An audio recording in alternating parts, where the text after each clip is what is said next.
Now then everybody, and welcome to this week's video on the Panasonic S1's high-speed video modes.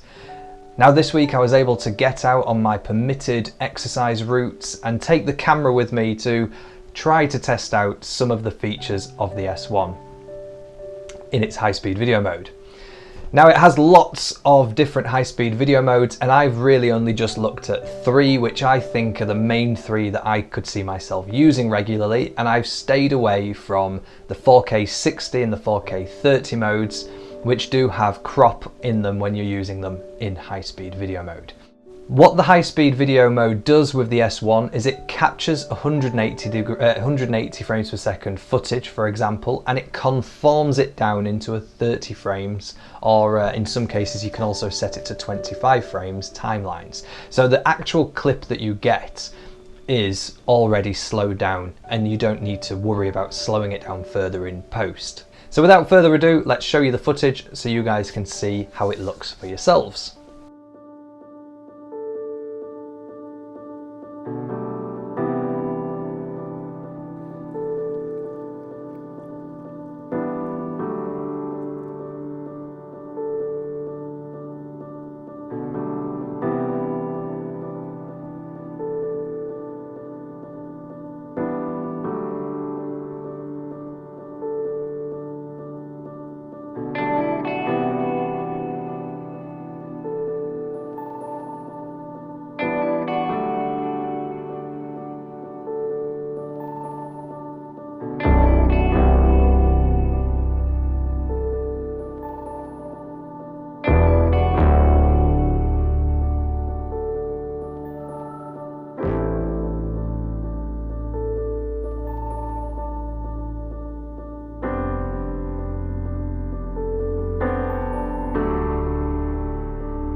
Now I've filmed these particular scenes on the S1 in very controlled situations that I could ultimately have a little bit of direction over. However, if I was maybe filming an event which had lots of studio lights or just event lighting, you may run into issues with flickering, which is a sort of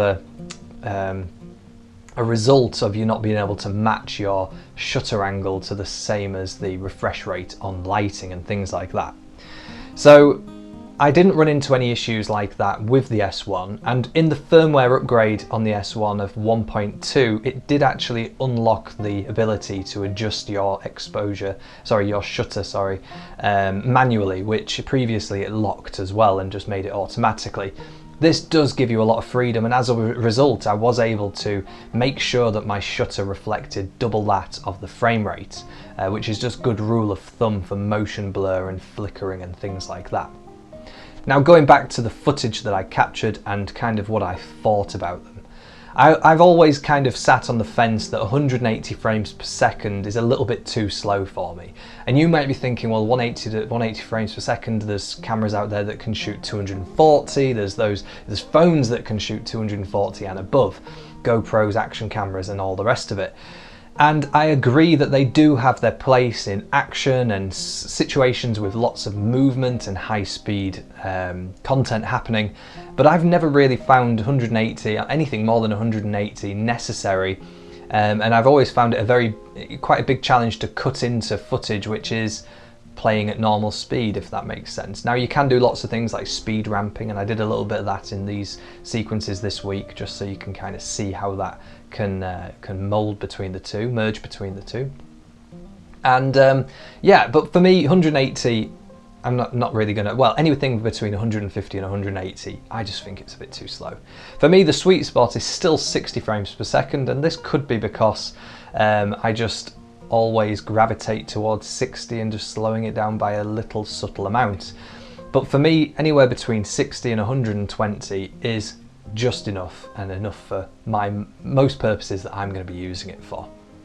Now, I hope this week the information and the content that you've watched has been useful to you if you're considering using the high-speed frame rate modes on the S1, or if you're just interested in kind of like how they look anyway.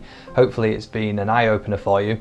But I'd love to hear your thoughts in the comment section below. Maybe it's just user error on a few of the things, but you know, what have you found about the high-speed modes on the S1? Or have you got any specific questions you want me to have a look at as well between, yeah, something I've not covered on this week's video. As always, thank you all for your support, and please feel free to like, share, and if you've not already done so, subscribe to the channel. That really helps out. And I'll see you all in the next video.